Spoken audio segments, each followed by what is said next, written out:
नमस्कार दोस्तों, मेरा नाम डॉक्टर अरुण प्रकाश द्विवेदी है। मैं कैंसर सर्जन हूँ। दोस्तों, आज हम बात करेंगे पैलिएटिव केयर की। दोस्तों, कैंसर एक ऐसी बीमारी है जो कि बहुत सारी स्टेजों से होकर गुजरती है। दोस्तों, यदि हम बात करते हैं ऐसी स्टेज जिसमें हम किसी ट्रीटमेंट मोडलिटी के माध्यम से उसको बहुत अच्छे से हटा सकते हैं बीमारी को, वहाँ तक हमें पैलिएटिव केयर देने की ज़रूरत नहीं पड़ती है। परंतु कभी ना कभी किसी ना किसी स्टेज पे हो सकता है रिलैप्स करे कैंसर, या दोबारा आए, या वही प्राइमरी स्टेज में पेशेंट हमारे पास में काफ़ी एडवांस स्टेज पे आए, तब हमें ऐसे मरीज को पैलिएटिव केयर के माध्यम से सेवा देनी होती है। दोस्तों, हमें पैलिएटिव केयर में कुछ चीज़ों को इम्पोर्टेंस देना होता है। उसमें से एक है पेशेंट खाता पीता रहे।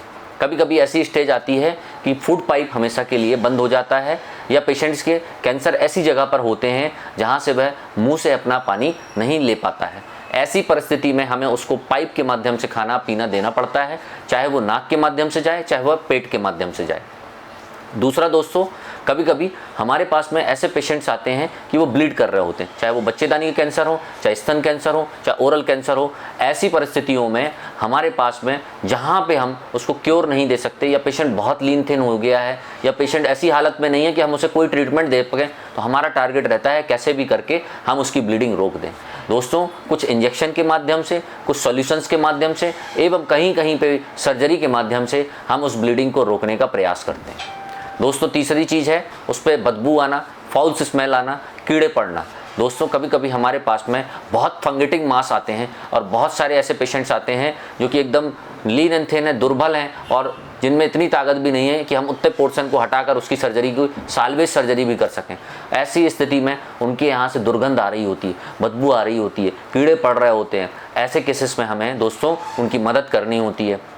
बहुत सारे कीड़े निकालने के ऑयल्स आते हैं, उनकी मदद से हम लोग उन कीड़ों को निकालते हैं। साथ में कभी कभी हमें ऑपरेशन थिएटर लेके भी कई बार बीनने पड़ते हैं। कभी कभी ऐसा होता है उस बीनने के दौरान ही ब्लीडिंग होने लगती है, तो हमें उस ब्लीडिंग को भी रोकना होता है। साथ में फाउल स्मेल इतनी आ रही होती है कि हमें तरह तरह के सॉल्यूशंस, क्लोरीन, हाइड्रोजन पेरोक्साइड और बीटाडीन के माध्यम से उस बदबू को कम करना होता है। दोस्तों, पैलिएटिव केयर में सबसे इम्पॉर्टेंट चीज़ है हमारा पेशेंट, और उसकी ऐसी स्थिति कर दें कि हम उसको आखिरी सांस तक एक आदमी या ह्यूमन, या ऐसा बोल सकते हैं कि इंसानियत के नाते उसको ऐसी ज़िंदगी दे पाएँ जिसको कि हम जानवर से अलग कर सकें। दोस्तों, हमारा टारगेट यही है कि हम अपने पेशेंट्स को हमेशा केयर दें और उनको एक सम्मान के साथ में रखें आखिरी सांस तक। धन्यवाद दोस्तों। यदि आपको भी ये लक्षण महसूस हो तो जल्द से जल्द नीचे दिए हुए नंबरों पर संपर्क करें।